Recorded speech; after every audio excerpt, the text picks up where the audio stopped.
In this video, we're going to do two constructions.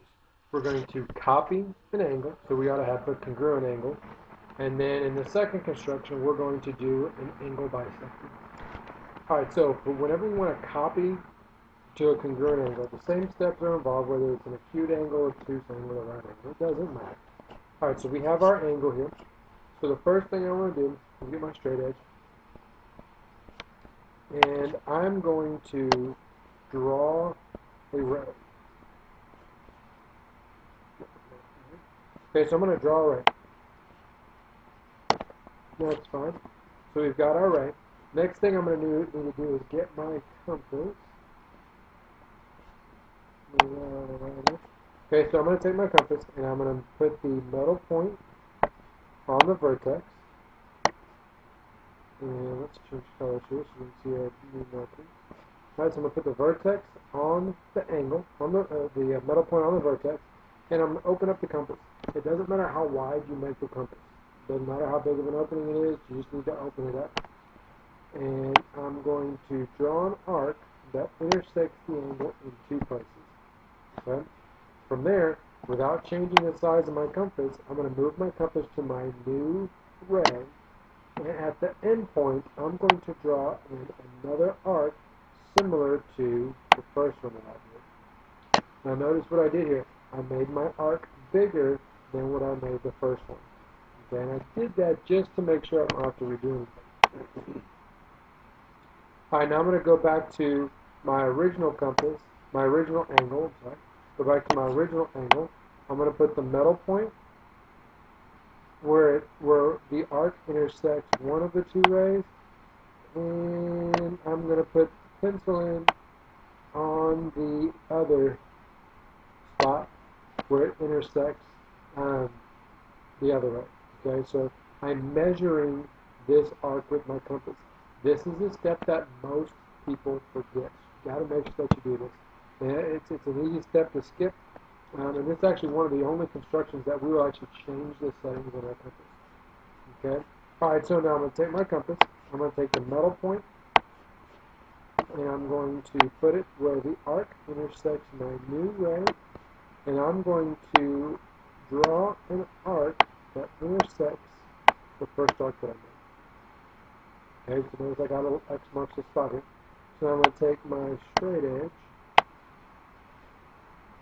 and I'm going to draw a new ray that goes from that original, from the new line that I drew, the new ray that I drew, to, so that it goes through that arc. So draw that there, just like that. And there we go, we've got, and there we go, we've got two congruent angles. Okay, now make sure that on your constructions, whenever you turn these in, make sure that I can see the construction marks. I should see that little space right there where the arcs intersect each other. And that's our congruent angle. The same steps for an obtuse, acute, or right angle. It does not matter which one that is. We do the same steps. Okay?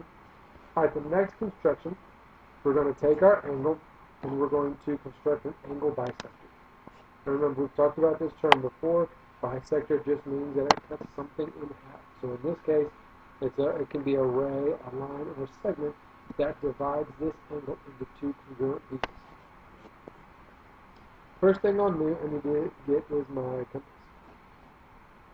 And with my compass, since I'm not constructing a new angle, I don't need to start and do all those steps again. I just want to bisect it. So I'm going to take my compass, and I am going to put the metal point of my compass on the vertex. And again, I'm just going to open up my compass. It doesn't matter how wide you make the compass. We just need to open it up and draw an arc. That arc should intersect both rays.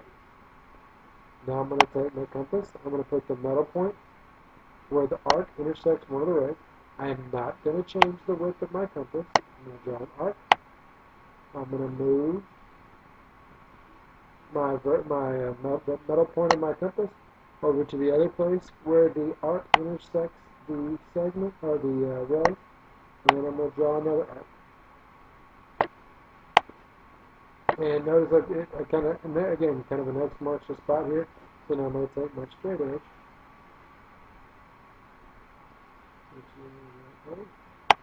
I'm going to take my straight edge and use that to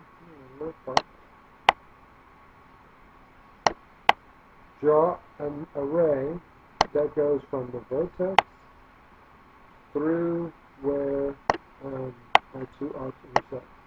Okay, now I'm slightly off, and that's going to happen for me from time to time with the tools. They're not as exact as what you're going to be able to do at home, but that's pretty good, I think.